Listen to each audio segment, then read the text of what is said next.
dan entitas anggota, ya. Entitas buku dan entitas anggota ini memiliki hubungan meminjam. Jadi anggota meminjam buku, ya. Ini cara pembacanya seperti itu. Entitas anggota ini meminjam buku. Jadi di dalam hubungan ataupun relasi ini adalah kata kerja. Ya. Jadi harus perhatikan ya, untuk membuatnya di sini adalah kata kerja.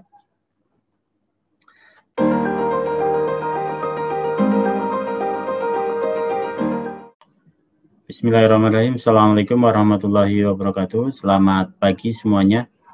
Kembali lagi kita bertemu di hari ini, pada hari Rabu. Untuk hari ini kita akan membahas materi sistem basis data, ya. Sistem basis data di pertemuan ketiga. Ya. Di pertemuan ketiga ini kita akan membahas model data, ya. Ya, model data. Ya. Jadi di dalam perancangan sistem basis data itu nanti kita akan bertemu dengan adanya namanya model data. Ya. Model data, ya. Di dalam model data, ya. Model data ini adalah konsep, ya, konsep-konsep untuk menerangkan data. Hubungan-hubungan antar data, makna data semantik, dan batasan dari data. Jadi nantinya kita akan membahas bagaimana sebuah data itu ada hubungannya, ya, hubungan antar data, maknanya seperti apa, semantik. Nah, di dalam model data ini ada beberapa jenis model, ya, model data. Yang pertama dibagi berdasarkan model data berdasarkan objek. Ya. Di dalam model data berbasis objek, itu nanti datanya itu bentuknya adalah objek. Kemudian yang kedua model data berbasis record. Nah, nanti kalau berbasis record itu lebih ke dalam membuat ataupun merancang basis data berdasarkan record yang sudah ada. Oke. Kita bahas terlebih dahulu yang pertama terkait model data berbasis objek. Ya. Di dalam model data berbasis objek ini adalah menggunakan konsep entitas. Kemudian ada entitas, ada atribut, dan hubungan antar entitas. Jadi dalam model data berbasis objek itu ada tiga, ya ada tiga yang harus diperhatikan, yaitu ada entitas, kemudian ada atribut, dan hubungan antar atribut. Ya, entitas itu objeknya, objek realnya apa, kemudian hubungan antar entitas itu nanti seperti apa, dan juga di dalam entitas itu punya atribut-atribut. Jadi setiap objek itu pasti memiliki atribut, ya, gitu. Nanti detailnya kita bahas lagi. Nah, di dalam model data berbasis objek ini ada beberapa, ya, ada 4 pembagian, ya. Untuk yang pertama adalah model keterhubungan entitas. Jadi entitas ini saling terhubung. Nah, atau biasa disebut dengan entity relationship model, ya, atau ER model, entity relationship model. Jadi model keterhubungan entitas. Kemudian model yang kedua adalah model berorientasi objek, ya, atau object oriented model, OO, ya, OO model. Kemudian yang ketiga adalah model data semantik atau semantik model, ya, semantik data model. Dan yang keempat model data fungsional. Nah, ini adalah model data berdasarkan fungsinya, fungsional atau fungsional data model. Nah, di dalam perancangan sistem basis data, model keterhubungan entitas atau entitas relationship model ini adalah model yang paling populer, paling banyak digunakan dalam perancangan basis data. Jadi kalau kita review kembali di dalam pertemuan 2 kemarin, ya, di pertemuan 2 itu ada tahapan-tahapan perancangan basis data, ya kan? Nah, ini tahapan-tahapan perancangan basis data itu menggunakan model ER atau Entity Relationship Model atau model ketergantungan entitas. Ini paling populer digunakan. Nah, kita bahas terlebih dahulu untuk ER model.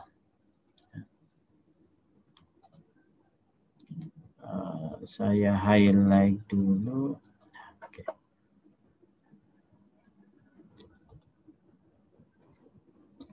Nah, yang pertama, Entity Relationship Model atau ER model. Jadi ER model ini menjelaskan ataupun menerangkan hubungan antar data di dalam basis data berdasarkan suatu persepsi bahwa real world terdiri atas objek-objek dasar yang mempunyai hubungan atau relasi antar objek tersebut.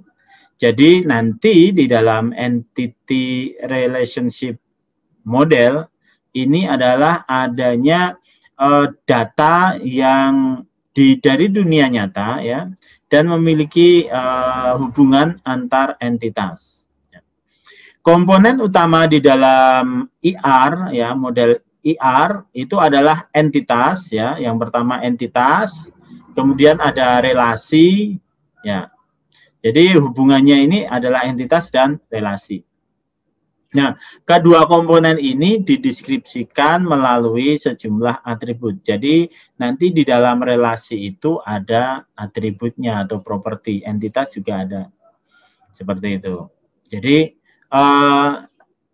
ER model ini komponen utamanya adalah entitas nih. Entitas dan relasi. Ya. Coba perhatikan di dalam tabel 3 tabel ini, ya. Ada tabel buku, tabel anggota, tabel pinjam, ya.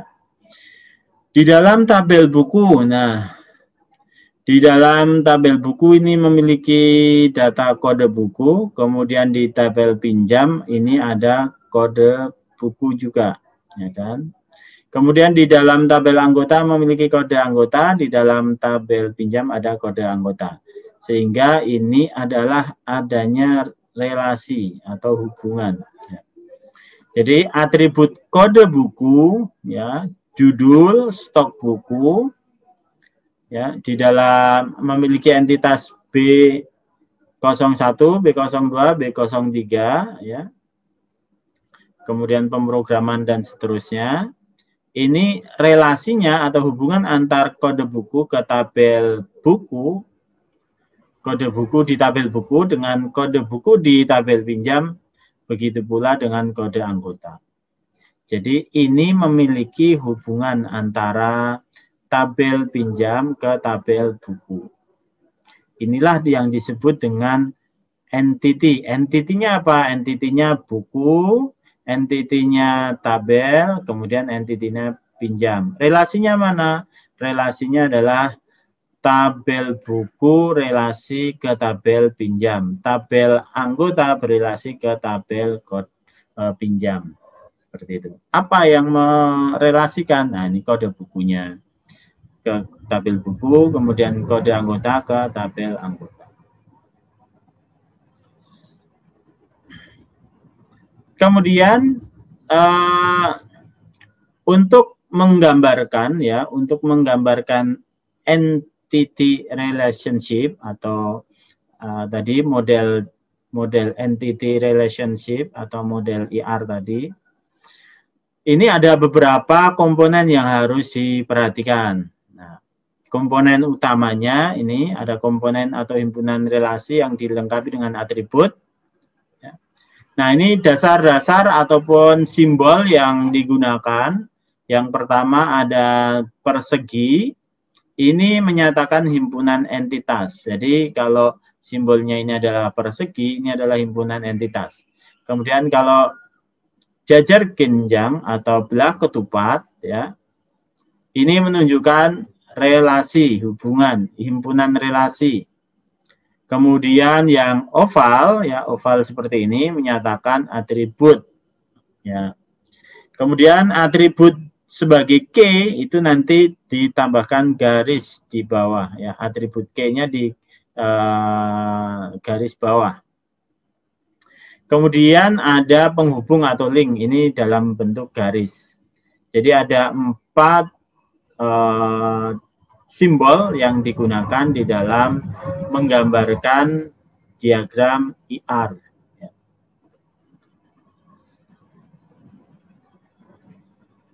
Nah, di dalam menggambarkan diagram IR ini ada beberapa aturan, ya, aturan-aturan penting.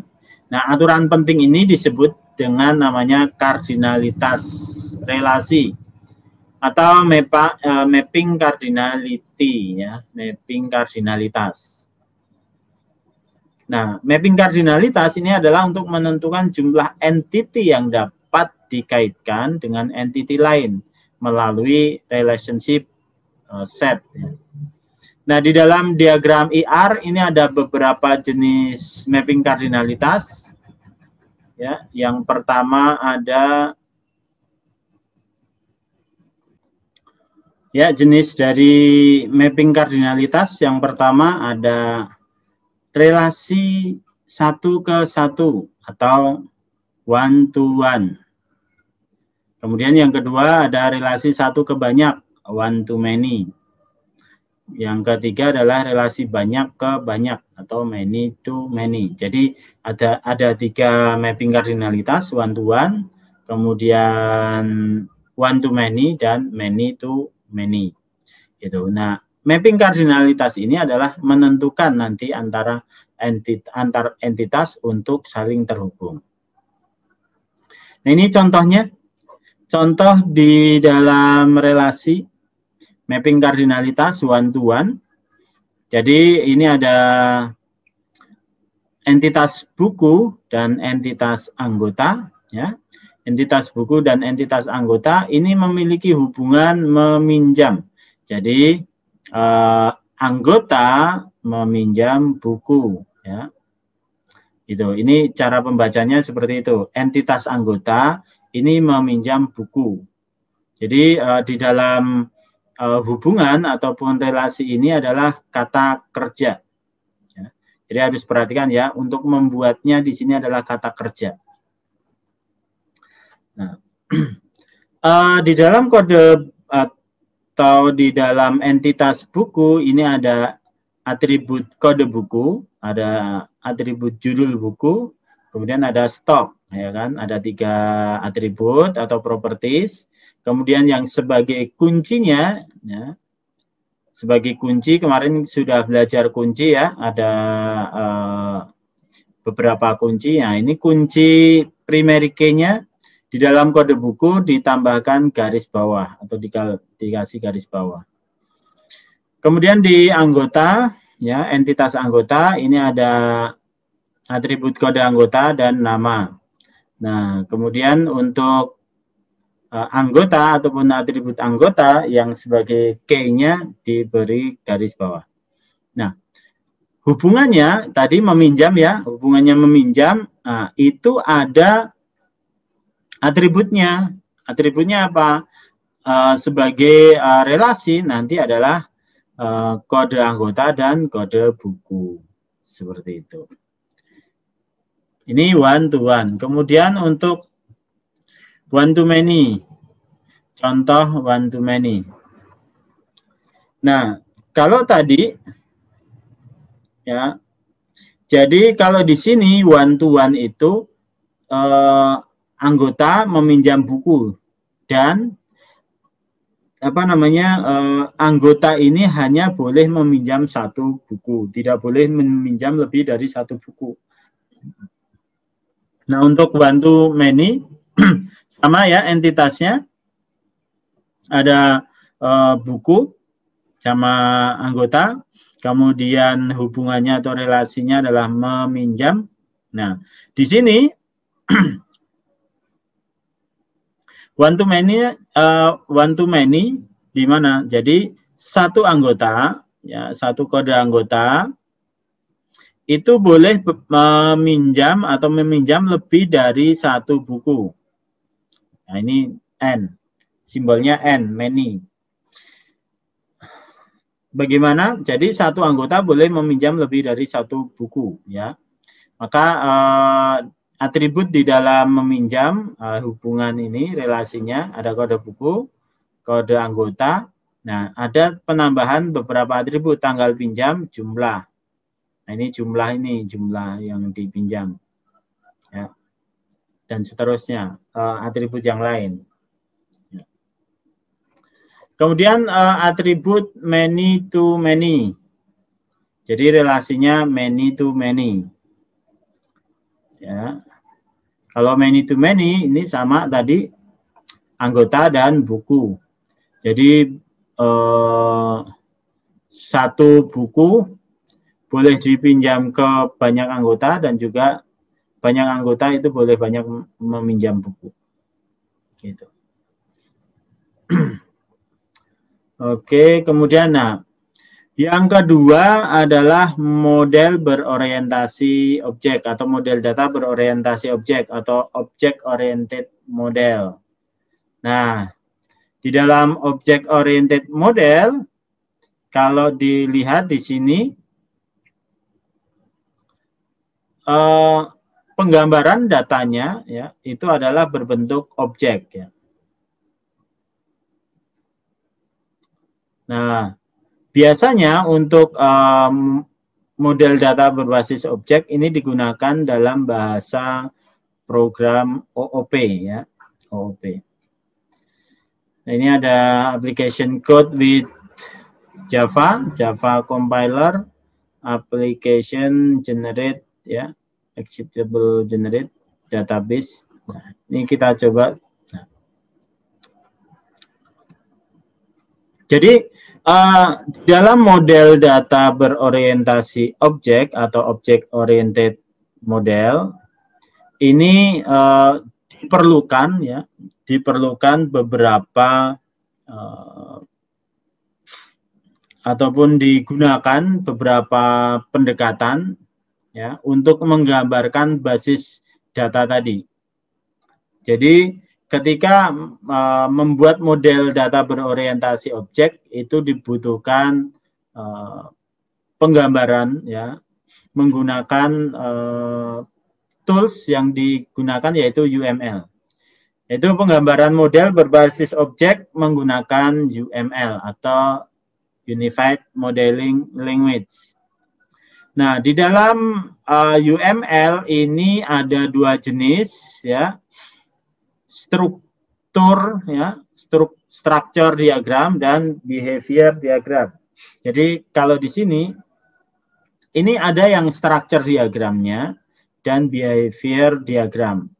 Nah, nanti untuk pembahasan lebih detail terkait UML ada di mata kuliah PSBO ya, pemodelan sistem berbasis objek atau pemodelan berbasis objek. Nanti di semester 3 kalian akan mendapatkan mata kuliah ini lebih detailnya. Ya. Nah, di dalam structure diagram ini ada beberapa diagram yang harus dibuat. Ada kelas diagram, kemudian ada objek diagram, komponen diagram, dan deployment diagram. Sedangkan behavior ini ada 5 diagram, ada use case diagram, sequence diagram, collaboration diagram, ada starter ya, state diagram, dan activity diagram. Nah, ini nanti detailnya di semester depan ya, di mata kuliah UML ya, mata kuliah PSBO. Nah, ini pengenalan terlebih dahulu. Ya. Kemudian yang ketiga, jenis model data yang ketiga yaitu semantic model ya, semantic model. Hampir sama dengan ER tadi, entity relationship model, di mana relasi antar objek ya. Relasi objek tidak dinyatakan dengan simbol, tetapi menggunakan kata-kata. Jadi kalau di dalam IR tadi menggunakan simbol, ada beberapa simbol ya. Kalau di dalam semantik model ini didasarkan pada kata-kata ya, atau semantik. Sebagai contoh, nih, dengan masih menggunakan relasi ya, ini contohnya semantik model pada gambar di bawah ada nggak? Nah, ini semantik model. Jadi semantik model itu digambarkan menggunakan kata-kata. Tanda-tanda yang digunakan dalam semantik model itu hanya anak panah dan garis ya. Kalau garis beranak panah ini menunjukkan adanya relasi, kalau garis aja menunjukkan atribut ya. Ini contohnya adalah bank X ya. Jadi di dalam semantik model ini ada entitas peminjam, kemudian ada Surya. Peminjam ini Surya, ini anggota. Jadi di semantik modelnya adalah menggunakan kata-kata. Jadi Surya memiliki atribut kode anggota dan nama adalah anggota ya. Relasinya ini adalah anggota di dalam bank ya, memiliki peminjaman. Nah, peminjaman ini atributnya adalah kode anggota dan juga jumlah. Seperti itu. Jadi semantik model lebih banyak kata-katanya.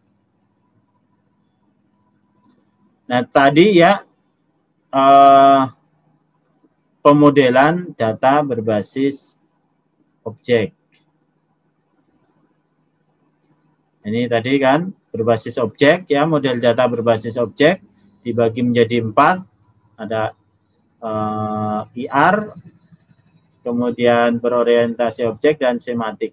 Yang fungsional tidak dijelaskan karena jarang digunakan. Kemudian yang kedua ini terkait model data berbasis record. Ya. Kalau tadi ini berbasis objek, itu melihatnya adalah objek. Yang kedua model data berbasis record, ya, model ini berdasarkan pada record yang untuk menjelaskan pada user tentang hubungan logik antar data dalam basis data. Nah, perbedaan dengan model berbasis objek ya, kalau pada record ya, record base ini di samping menggunakan struktur secara logika ya, keseluruhan dari database, juga menggunakan atau menguraikan implementasi dari sebuah sistem database ya. Jadi di dalam model data berbasis record ini lebih langsung ke dalam implementasi di dalam database karena datanya sudah ada, record-recordnya sudah ada. Nah, yang pertama ada model relasional, ya, model relasional. Terdapat 3 data yang berada di model berbasis record. Yang pertama relasional, di mana data serta hubungan antar data direpresentasikan oleh sejumlah tabel dan masing-masing tabel terdiri dari beberapa kolom ya, yang namanya tentunya unik. Nah, model ini berdasarkan notasi teori himpunan set, yaitu relasi ya. Contoh, ini ada supplier, ada suku cadang dan pengiriman. Di sini coba perhatikan, ada 3 tabel ya. Ada supplier, kemudian suku cadang dan pengiriman. Dan di sini sudah lengkap, ada recordnya ya. Di dalam supplier ada nama supplier, nomor supplier, nama supplier, status kota ya. S01, S02, S03, S04 ya, sampai Medan ini. Kemudian untuk suku cadangnya P01 sampai Jakarta. Nah, kemudian ada tabel lagi record untuk pengiriman ya. Nomor supplier, nomor part, dan jumlah. Ini sudah terbentuk sebuah tabel yang ada record-recordnya. Kemudian model yang kedua dalam model data berbasis record yaitu model hierarki. Kalau model hierarki, ya, model hierarki ini adalah data serta hubungan antar data direpresentasikan dengan record dan link atau pointer. Ya, di mana record-record tersebut disusun dalam bentuk tree atau pohon. Ya. Masing-masing node pada tree merupakan record group dari data elemen dan memiliki hubungan kardinalitas 1, 1 dan 1 M atau ini one to many atau one to one atau one to many. Nah, ini contoh model data hierarki. Model data hierarki ini ada sebagai tree-nya, parent-nya, ini kemudian child-nya. Ya. Jadi ini adalah atributnya, ya. Entitasnya ya, entitasnya, kemudian ini ada atributnya. Nah, ini ada relasinya nanti. Contoh ya, contoh di sini entitasnya, entitas dosen ada namanya Baya. Kemudian ada entitas sistem database ya, dan analisa perancangan SISFO. Nah, ini nanti di bawahnya ini menjadi entitas ya. Ini Baya dosen.